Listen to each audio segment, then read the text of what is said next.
Hi, everybody. So I got an email from Amanda asking, um, so I'm going to read the email.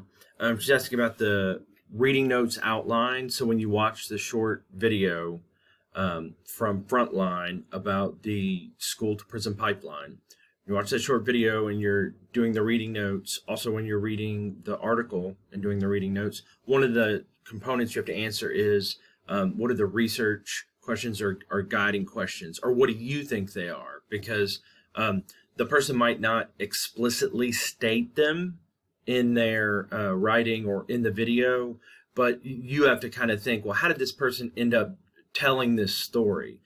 Who was the person at Frontline that said, hey, we're going to interview this individual? You know, how did they get to there where they were even aware of this person and what was going on in terms of his work with the community in Watts, you know. So what you have to think of is I'll give you an example. So if you're watching something or you're reading something, and let's say that the what you're watching, let's say you're watching a documentary and they're explaining like, let's say something, whether you agree with this or not, that Jeffrey Epstein killed himself or committed suicide in prison or was killed, you know.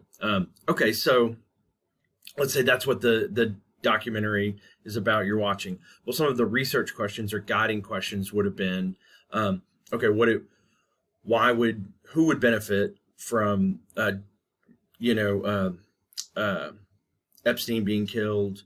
Why was it that possibly the guards were on break or something and he was on suicide watch? Why wasn't the protocol being followed? Right. So if I said the topic is, did Epstein kill himself? And then I say it's from this, you know, person wrote it, or this person, it's a video and we're going to watch it. You might think, well, okay, so what are some of the things that are going to be answered in what I'm reading or what I'm watching?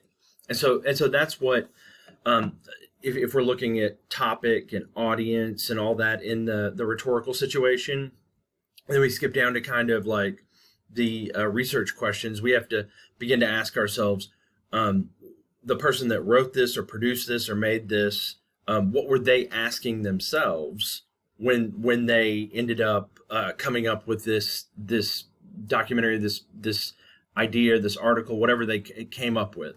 So that way you're kind of in the mind of like, am I on the right track with what this person is saying? Or maybe the whole direction of the documentary, the hypothetical Epstein documentary we're watching, is more about the guards and the policy and this and that and what went wrong, not necessarily who is responsible. And that could be another question, okay? And so, you know, there are all these different perspectives or venues that you can go with a topic.